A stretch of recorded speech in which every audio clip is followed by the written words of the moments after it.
ఏం సత్యబాబన్న, ఈ మధ్య నువ్వు చాలా అంటే చాలా ఓవర్ చేస్తూ ఉన్నావు, చాలా ఓవర్ చేస్తూ ఉన్నావు. అదేంటి అదేంటి జగన్ అలా అంటావు?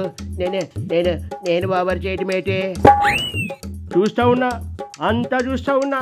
నువ్వు పోయి ఆ పవన్ చేతులు పట్టుకోవడం అంతా చూస్తూ ఉన్నా. ఓ సదా అదేట్లేదు, కొల్లేరు రైతులు అదే వాళ్ళకి ఏదో ఇబ్బంది ఉందంటే అది దాని గురించే మాట్లాడదామని. కొల్లేరు రైతులకు ఇబ్బంది ఉంటే అది నాకు చెప్పాలా? నేను పోయి అక్కడ నా ఓవర్ యాక్టింగ్తో కూటమి ప్రభుత్వాన్ని ఎండగడతా. కానీ నువ్వేం చేసినావు? అదేంటి అలాగా రైతుల దగ్గరికి మనం వెళ్తే ఉపయోగం ఏముంటుంది? వాళ్ళకి ఏం లాభం ఉంటుంది? వాళ్ళ లాభం గురించి నేను ఎప్పుడు ఆలోచించను. వాళ్ళని కలిస్తే నాకు వచ్చే లాభం ఏముంటుంది అని ఆలోచిస్తా. అదే వాళ్ళు రైతులు నన్ను అడిగేసరికి నేను పవన్కి చెప్తానని మాట ఇచ్చా కదా అని. కొల్లేరు రైతులు ఈయన గారికి చెప్పారట, ఈయన గారు పోయి ఆయన గారికి చెప్పుకున్నారట. ఏం నాటకాలు ఆడుతూ ఉన్నావా? అదేంటి నేను నాటకం ఆడటమేంటి? నాటకాల డ్రామాలు నాకు తెలియవు.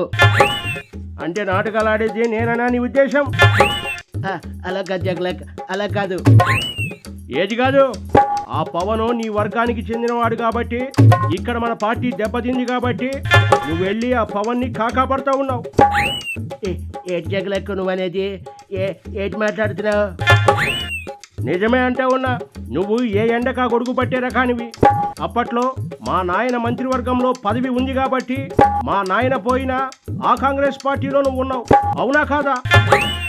అదే ఉన్నా.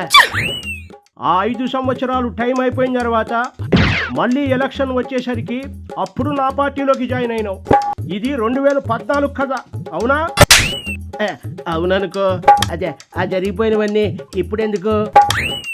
నీ బుద్ధి చెప్పడానికి. నువ్వెప్పుడు నీ పదవిని పోగొట్టుకోవు. అవకాశాన్ని బట్టి అవసరాన్ని బట్టి మారుతూ ఉంటావు. ఇప్పుడు నేను అధికారంలో లేను, నీ కులపోడు అక్కడ అధికారంలో ఉన్నాడు. మెల్లగా కాకాపట్టి ఆ పార్టీలో జంపు కొడదామని చూస్తూ ఉన్నావు. అయ్యో అదేట్లేదు రామచంద్ర, ఊరికి నేను చేయి పట్టుకున్న పాపానికి ఇలా అపార్థం చేసుకుంటావా? అపార్థం కాదు, ఇంకోసారి ఇలాంటి పిచ్చి పిచ్చి వేషాలు వేశావో నా తప్పేమీ లేదంటుంటే ఏదో మనిషి పడ్డాడని అలా పలకరించా. నీ ముసి నవ్వులు, నీ ప్రేమపూరిత పలకరింపులు అన్నీ చూసినా ఇంకేం చెప్పకు నాకు. నువ్వు మా వర్గం కాకపోయినా నిన్ను మా చిన్నాయన లాంటోడివి అనుకున్నా. ఇదేంటి ఇప్పుడు చిన్నాయన అంటున్నావు? ఇప్పుడు ఆయన సంగతి ఎందుకు? ఆయన ఎందుకు గుర్తుకొచ్చాడు? నా ముందు ఎవడు పిచ్చి పిచ్చి వేషాలు వేసినా మా చిన్నాయనే గుర్తుకొస్తాడు. ఎందుకంటే వాళ్ళను ఆయన దగ్గరికి పంపించడానికి. ఏమనుకుంటా ఉన్నావో నా సంగతి నీకు పూర్తిగా తెలీదు. ఖబర్దార్. అమ్మో అబ్బే అయ్యే వద్దు బాబు.